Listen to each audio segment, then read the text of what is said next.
Olá, leitores maravilhosos! Hoje a gente vai conversar um pouquinho sobre o livro O Silêncio dos Inocentes, de Thomas Harris. Esse livro, ele foi publicado em 1988, só que eu li ele sem saber disso, só que ele é parte de uma trilogia. O primeiro livro é O Dragão Vermelho, que eu vou deixar aparecendo a capa aqui do lado. Ele foi publicado em 1981. Depois veio O Silêncio dos Inocentes. E o terceiro, se eu não me engano, o nome dele é Hannibal. Mas eu vou deixar a capa aqui, de qualquer forma, para vocês verem. E assim, mesmo ele sendo parte de uma trilogia, é tranquilo ler eles separados. Eu li sem conhecer a história, né? E assim, entendi totalmente e pretendo ler os outros dois livros, porque eu gostei muito desse livro, mas eu quero que saiam em edições mais bonitas antes. Mas depois a gente vai falar sobre essa edição aqui. Mas agora vamos falar um pouquinho sobre o enredo da história. A história foca, né, principalmente na vida de Clarice Starling. A Clarice, ela é formada em psicologia e criminologia, e no momento desse livro, a Clarice, ela tá na academia para entrar pro FBI. Então, ela não é formada, ela tá em treinamento ainda. E a Clarice, ela se destaca na turma dela. Ela é boa não só com os estudos, mas ela é muito boa em tiro, então ela atira muito bem, ela maneja uma arma muito bem. E o livro, ele começa com um dia. A Clarice, ela é chamada pelo Jack Crawford, que é um agente do FBI. Ele é um agente muito importante dentro do FBI. Ele já prendeu vários serial killers e ele trabalha no ramo de psicologia do FBI. E ele chama a Clarice para ela ajudar em uma investigação de um serial killer que está acontecendo nesse período, que eles nomeiam de Buffalo Bill. Só que a Clarice, ela não sabe disso a priori, né?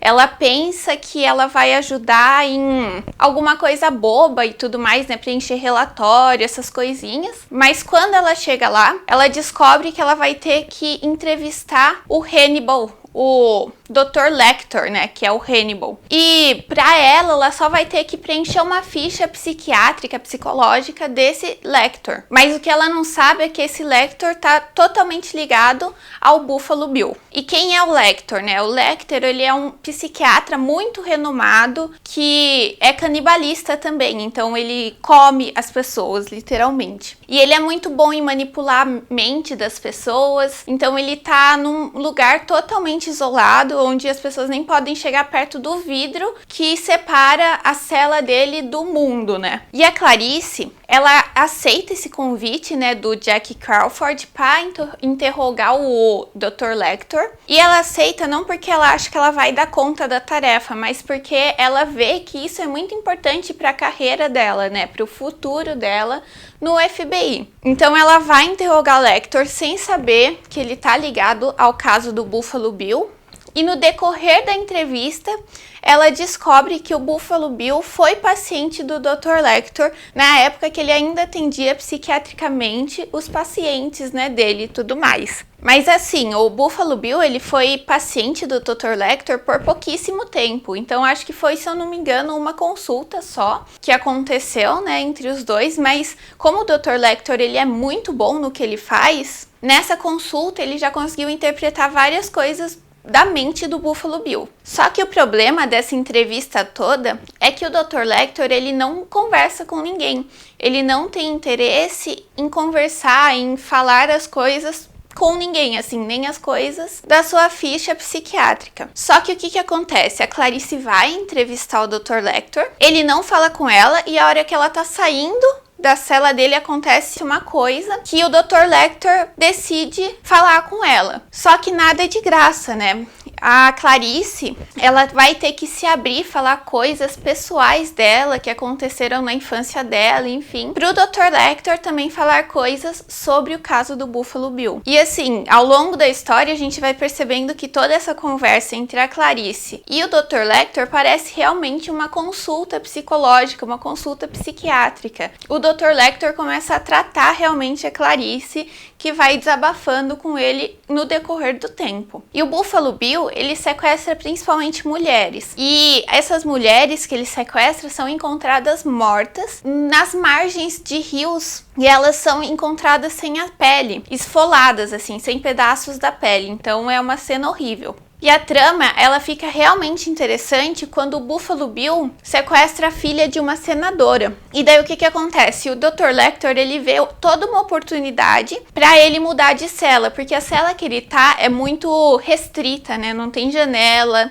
é toda branca, ele não tem nada o que fazer lá dentro. Então a cela é realmente muito restrita e ele vê isso como uma oportunidade de se mudar para uma cela melhor. O sonho do Dr. Lecter é ter uma janela, então ele vê isso como uma oportunidade para se mudar para uma cela que tem uma janela. E com isso ele começa a fazer joguinhos, manipular as outras pessoas para conseguir o que ele quer realmente. E todo esse contexto, né, tem muito a ver com o autor, porque o Thomas Harris, ele nasceu em 1940 no Mississippi, e ele trabalhou boa parte da vida dele como jornalista de polícia. Ele era repórter policial, então ele conhecia todo esse meio, né, de investigação, todo esse meio policial. E para escrever essa trilogia, ele fez várias pesquisas, foram trabalhos de muitos anos mesmo, foi um trabalho muito duro que o Thomas Harris fez e resultou nesse livro incrível, né? E no prefácio desse livro, tem uma partezinha que fala que o Thomas Harris, nas suas pesquisas, ele conheceu um médico cirurgião muito gentil, muito simpático, que também estava preso por ser um serial killer. E ele se baseou nesse médico cirurgião para fazer toda a trama dele, para criar o Hannibal, que é, querendo ou não, o personagem que perpetua entre esses 3 livros, né? Essa edição que eu tenho, ela saiu pela editora Record e ela é bem bonita. Ela vem com essa capa, né, jacket, não sei como chama direito. A apresentação e as notas do autor são feitas em páginas pretas. Em todo início do capítulo tem essa borboleta, que tem um significado muito grande tanto no livro quanto no filme, né? As folhas, elas são amareladas, a diagramação, o tamanho das letras, tudo faz a leitura bem confortável, na verdade. Enfim, essa edição, ela é muito linda. O livro, ele é um pouco grande, ele tem aí suas 360 páginas, mas ele é uma leitura rápida, são capítulos muito curtos, a leitura é fluida, a linguagem é fácil, enfim, é um livro que te deixa muito curioso, então você vai lendo, vai devorando o livro. E o que eu achei, né, do livro? O livro, ele traz um amontoado de sensações paradoxais. Você fica super instigado para fazer a leitura, né, para saber o que aconteceu. Eu, no caso, ficava super curiosa, todo fim de capítulo eu falava, não, só mais um capítulo, porque eu preciso saber o que aconteceu com isso. Só que teve algumas cenas que eu tive que parar de ler porque me dava desespero mesmo. O livro, Thomas Harris, ele consegue descrever muito bem toda a situação. Isso, muitas vezes, não é uma coisa boa, né? Muitas vezes isso é um problema porque são situações de mulheres esfoladas que causam repúdio, sabe, em você. Então teve algumas partes que eu não aguentei ler e eu parava. Eu até fechava o olho assim, sabe, tipo, vendo filme de terror, mas não funciona para leitura. Pelo menos para mim não funciona. E o que me deixou mais assustada nesse livro não foi a história em si, mas foi pensar que tudo isso acontece na vida real, né?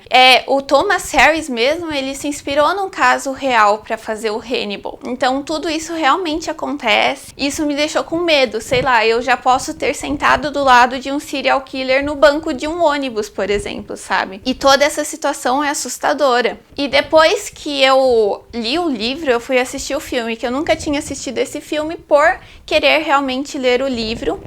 E eu achava que ia estragar um pouco a experiência um do outro. E assim, o filme é incrível. Ele ganhou 5 Oscars, né, em 1991. O livro, o Thomas Harris, ele ficou famoso por esse filme, principalmente pelo sucesso de bilheteria que teve esse filme. E o filme, ele é muito fiel ao livro. Ele tem umas coisinhas, alguns detalhes que eu acho que foi importante na leitura do livro, que não tem no filme, mas normal, né? Não dá pra colocar um livro de 360 páginas em 2 horas de filme e ficar perfeito.